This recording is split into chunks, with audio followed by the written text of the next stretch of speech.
ఇప్పుడు మనం quadratic equation మీద కొన్ని క్వశ్చన్ చేద్దాం, ఓకేనా? క్వాడ్రాటిక్ ఈక్వేషన్,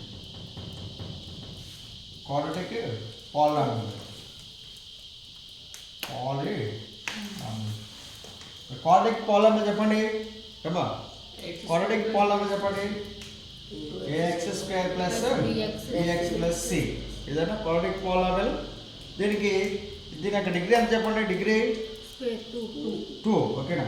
బట్ రెండు కాబట్టి దీనికి ఎన్ని రూట్స్ ఉంటాయి? దీనికి 2, ఒకటి ఆల్ఫా ఒకటి బీటా, ఒకటి ఆల్ఫా ఒకటి బీటా, ఓకేనా? దీని రిలేషన్స్ ఎలా ఉంటాయి చెప్పండి? రిలేషన్ ఆల్ఫా ప్లస్ బీటాకి ఆల్ఫా ప్లస్ బీటా ఏది కూడా ఉందమ్మా? మైనస్ బి బై ఏ, ఓకేనా? రెండో చెప్పండి ఆల్ఫా ఇంటూ బీటా ఎంత? సి బై ఏ, ఓకేనా? దీని మీద క్వశ్చన్ చేద్దాం. ఈ రెండేగా రిలేషన్స్ ఉన్నాయి. ఆ కే మీద చెప్తాను, అది కూడా చెప్తాను. ఇక డైరెక్ట్గా చూడండి ఇక్కడ. If alpha comma beta are the zeros అని ఇచ్చాడు, zeros of the polynomial p of x is equal to ఎంత ఇచ్చాడు ఇక్కడ? 4x square minus 4x plus 1. Then alpha beta is equal to ఎంత?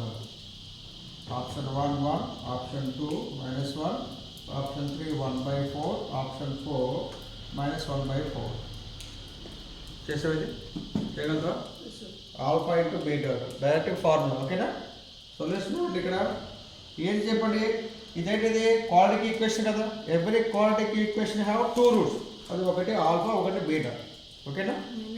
క్వాడ్రాటిక్ ఈక్వేషన్ వద్దాం. క్వాడ్రాటిక్ ఈక్వేషన్ ఎంతది? 4x square minus 4x plus 1. మనకు అన్ని టర్మ్స్ ఇచ్చాడు ఇక్కడ. ఏంటి? ఎక్స్ స్క్వేర్ టర్మ్ అనేది కంపల్సరీ ఉండాలి. అది చూసే ఎక్స్ స్క్వేర్ టర్మ్ అనేది కంపల్సరీగా ఉండాలి. దాని తర్వాత ఎక్స్ టర్మ్ ఉండాలి, తర్వాత కాన్స్టెంట్ ఉండాలి, అంతేనా? ఏది లేకపోయినా కానీ మనం అప్లై చేసుకోవచ్చు. ఒకవేళ ఇలా ఇచ్చాడు అనుకోండి, 4x స్క్వేర్ ప్లస్ 1 ఇచ్చాడు అనుకోండి, మరి దాన్ని ఏం చేయాలి?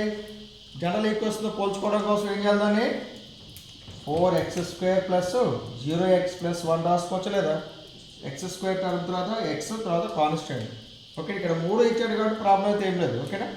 జనరల్ ఈక్వేషన్తో పోల్చుకోండి. ax square plus bx plus c, ఓకేనా? డైరెక్ట్ ఏ వాల్యూ ఎంత? 4, బి వాల్యూ -4, సి వాల్యూ ఎంత? 1. కనిపిస్తూనే ఉంది ఇక్కడ. A value 4, b value -4, c value 1. ఇక్కడ మనకు కావాల్సింది ఏంటి? Alpha beta. ఆల్ఫా బీటా ఇది చెప్పండి formula. Alpha beta value C by A. Cubic polynomial వేరు, క్వాడ్రాటిక్ పాలినామియల్ వేరు, ఓకేనా? క్వాడ్రాటిక్ పాలినామియల్లో 2 రూట్స్ ఉంటాయి. క్యూబిక్ పాలినామియల్లో 3 రూట్స్ ఉంటాయి. నాకు చెప్పానా? Alpha plus beta plus gamma, next last ఇది ఆల్ఫా బీటా గామా చెప్పానా? అది 3 మీద, ఇది 2 మీద చేస్తున్నాం మనం, ఓకేనా? ఆల్ఫా బీటా ఇది కూడా అంతా సి బై సి అంటే ఇక్కడ 1/8 అంత 4, 1/4 ఆప్షన్ ఇది, అదేండి, ఓకే. ఇప్పుడు ఇందాక అడిగిన క్వశ్చన్ అడిగారు చూసావా? ఇది 4x స్క్వేర్, మీరు రాసుకోండి. 4x ప్లస్ 1 ఉంది కదా, ఓకే? మనకి ఇక్కడ ఎక్స్ కోఎఫిషియంట్ ఎంత ఉంది? ఎక్స్ స్క్వేర్ 4 ఉంది కదా. 4 ఇంటూ ఎంత ఇది? X square by 4x by 4 plus 1/4, ఓకేనా? చూడండి 4 into x square 4x square, 4/4, 4 cancel అయితే 4x అయినా, 4 క్యాన్సిల్ అయితే 1 అయినా, ఓకే? ప్రతిదీ 4 into x square minus 4 cancel x plus 1/4. So ఇది క్వాడ్రాటిక్ ఈక్వేషన్ కదా. అంటే ఈ క్వాడ్రాటిక్ ఈక్వేషన్ ఎలా రాస్తారు? 4 into x square minus alpha plus beta into x plus alpha beta రాస్తారు కదా, ఓకే? అయితే ఇది k into x square minus alpha plus beta into x plus alpha beta అన్నమాట. సో దట్ కే వాల్యూ అంతా 0. కే value అంతా 4, అదే 4, అదేండి, అర్థం కదా? ఇక్కడ చూడండి 3x square minus 4x plus 1, కే వాల్యూ ఎంత? 3 కామన్ది, 3 కామన్ ఇస్తుంది ఇది.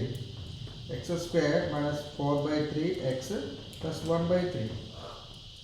3x square, 3x square, 3 cancel out 4x, 3 cancel out 1 again.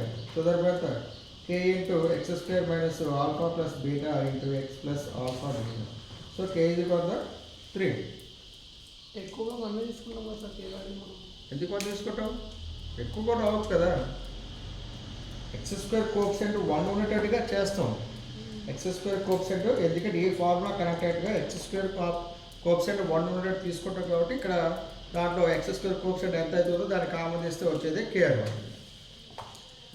Okay అయిపోయిందమ్మా అది రాస్తున్నారా? ఓకే ఇంకో క్వశ్చన్ చూద్దామా?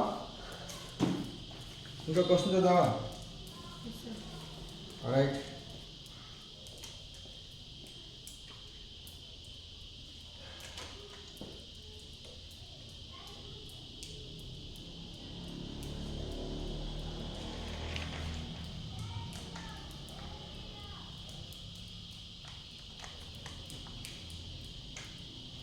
ఇక్కడ చూడండి p of x is equal to x square minus 2x minus 8. ఇది చేయండి మీరు 2 minus 2 8 minus 8 ఏంటిది ప్లస్ మీద ఆల్ఫా ప్లస్ బీటా. ఇది మనకు ఆల్ఫా ప్లస్ బీటా వాల్యూ కావాలి. ఆల్ఫా ప్లస్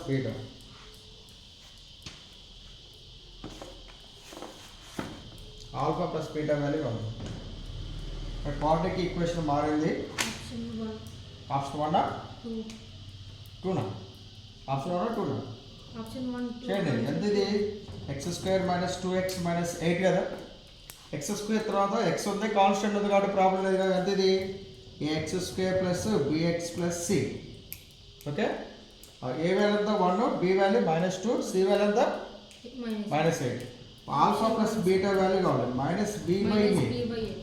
ఇక్కడ మైనస్ ఉంది కాబట్టి ముందు మైనస్ రాస్తాం. ఇందాక అడిగిన క్వశ్చన్ ఇదే కదా. మైనస్ ఉంది కాబట్టి ముందు మైనస్ రాసాను. బి వాల్యూ ఎంత -2. ఇక్కడ ఆల్రెడీ మైనస్ ఉంది -2 bracket of -2 by A value ఎంత 1. -2 మైనస్ ఎంత ప్లస్ 2/1. 2/1 అంటే అవసరం లేదు 2. ఆప్షన్ 1. ఓకే ఇప్పుడు ఇదే క్వశ్చన్ మనకి ఆల్ఫా ప్లస్ బీటా అడిగాడు కదా. ఇక్కడ ఏమడిగాడు చూడండి. ఇక్కడ question some of the zeros of the polynomial అడిగాడు అన్న. ఒకటి some of the zeros of the polynomial. Some of the zeros of the polynomial p of x is equal to x square plus 7x plus 10. ఈ question మనకి మన SSC 2025లో వచ్చింది. ఓకేనా. Sum of the zeros of the polynomial x square plus 7x plus 4. చెప్పండి formula. Option 1 కనపట్లేదు. Option 1 ఎంతది 7, option 2 -7, option 3 10, option 4 -10. Sum of the అన్న రూట్స్ ఇవ్వలేదు ఇక్కడ. అంటే ఆల్ఫా ప్లస్ బీటా అన్న ఒకటే, సమ్ ఆఫ్ ది జీరోస్ అన్న ఒకటి. అదే ఆల్ఫా ప్లస్ బీటా కదా. X square plus 7x plus 10 అనేది ఏంటిది క్వాడ్రాటిక్ ఈక్వేషన్ అన్న. ఇది క్వాడ్రాటిక్ ఈక్వేషన్ ఎన్ని రూట్స్ ఉంటాయి మనకి? ఒకటి ఆల్ఫా ఉంటుంది, ఒకటి బీటా, 2 రూట్స్ ఉంటాయి. వాటి యొక్క మొత్తం అనుకోని చెప్పిస్తున్నాడు. ఆల్ఫా ప్లస్ బీటా కదా. అదేనా ఆల్ఫా ప్లస్ అంటే వాడు ఏమన్నాడు ఆల్ఫా ప్లస్ బీటా అనుకుంటే ఏమన్నా ఇక్కడ సమ్ ఆఫ్ ది రూట్స్ అన్నాడు. ఇక్కడ సమ్ ఆఫ్ ది రూట్స్ ఏంటి? ఇక్కడ దీనికి 2 ఉంటాయి కాబట్టి ఒకటి ఆల్ఫా ఒకటి బీటా. వాటి యొక్క మొత్తం సమ్ ఆఫ్ ది రూట్స్ అన్న ఆల్ఫా ప్లస్ బీటా అని ఒకటే కదా. అర్థమవుతుందా? Some of the roots some of the zeros అన్న ఆల్ఫా ప్లస్ బీటా అన్న ఒకటే ఆన్సర్. ఓకేనా. చెప్పండి ఇక్కడ ఇలా రాసి చూడండి. Some of the zeros is equal to alpha plus beta is equal to minus b by a. ఇలా సంకేత రూపంలో అడిగాడు, ఇది నేమ్స్ రూపంలో అడిగాడు అంతే కదా. మైనస్ బి బై ఎంత ax square plus bx plus c ఎంత -7/1. So -7 option option 2. ఓకే, రాసుకున్నాం.